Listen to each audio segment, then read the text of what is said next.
Have you ever asked yourself, why is there a time for everything? You're not alone in this contemplation.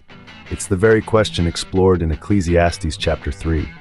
This ancient wisdom text suggests that everything under heaven, every event, every emotion, every action has its designated season and purpose. Picture this. The universe isn't a chaotic swirl of randomness, but a finely tuned symphony where each note strikes at precisely the right moment.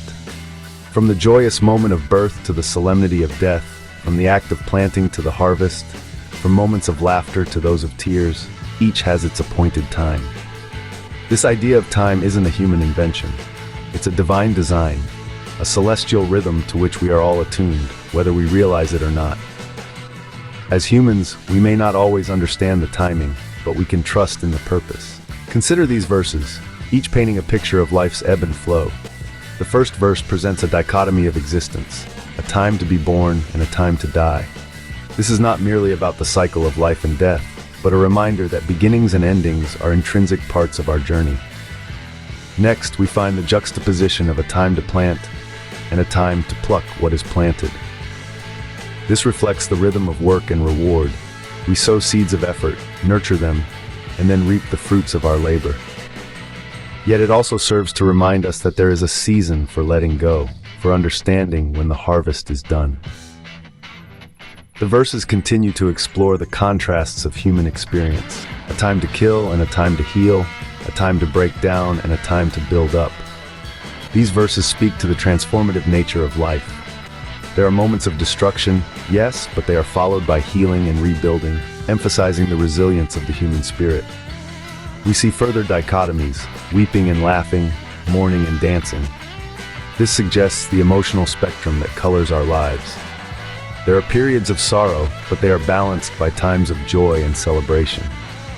Emotions are not permanent states, but fleeting moments, each with its own purpose and place in our lives.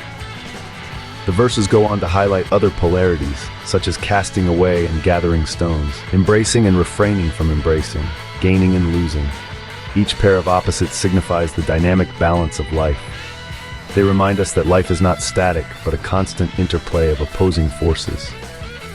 Finally, we encounter the contrast between a time to love and a time to hate, a time of war and a time of peace. These verses encapsulate the struggle between compassion and conflict, both within us and in the world around us. Through these verses, we see that life is filled with contrasting moments, each with its own time and purpose. But what is our role in all of this, you may wonder? Well, Ecclesiastes chapter 3, verses 9 to 15 provide us with some insight. We're introduced to the concept of labor, its purpose, and its rewards. We labor, not in vain, but in pursuit of a God-given task.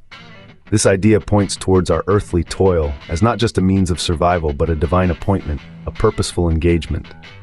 Here, we encounter God's eternal nature. Whatever God does, it shall be forever. This is a powerful statement, reminding us of the permanence of God's works, His unchanging nature. Nothing can be added to it, and nothing taken away. This constancy provides us with a source of comfort and also a sense of awe. The verses further express that God requires an account of what is past. This suggests a divine oversight over our lives, a purposeful design. Our work, our joys, and even our struggles are all part of this divine design. Yet, the world often seems unfair, doesn't it? We witness wickedness where there should be justice, iniquity where there should be righteousness. It's a troubling reality, one that Ecclesiastes doesn't shy away from. It tells us that God shall judge both the righteous and the wicked. For every purpose, every action has its time. But the text also presents a stark view of the human condition, likening our fate to that of animals.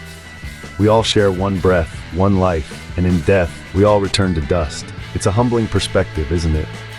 It brings to mind the question of the spirit's destination. Where does it go? Upwards, downwards, or perhaps somewhere else entirely?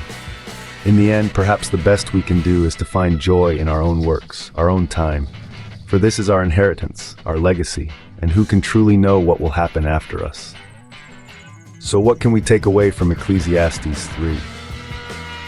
At its heart, this chapter is a meditation on the nature of time, purpose, labor, balance, and the divine design. It teaches us to appreciate the ebb and flow of life, to understand that there is a season for everything. From the joy of birth to the sorrow of death, from the labor of planting to the reward of harvest, each moment has its own divine purpose. It's not just about accepting these seasons, but trusting in them, trusting in the timing and the divine design. The wisdom of Ecclesiastes 3 lies in its call for balance, a time to weep, a time to laugh, a time to mourn, and a time to dance. It encourages us to embrace the full spectrum of human experience, to find meaning and purpose in our work, and to trust in the divine design. Ecclesiastes 3 reminds us to embrace each moment, each season of life, for each has its own divine purpose and time.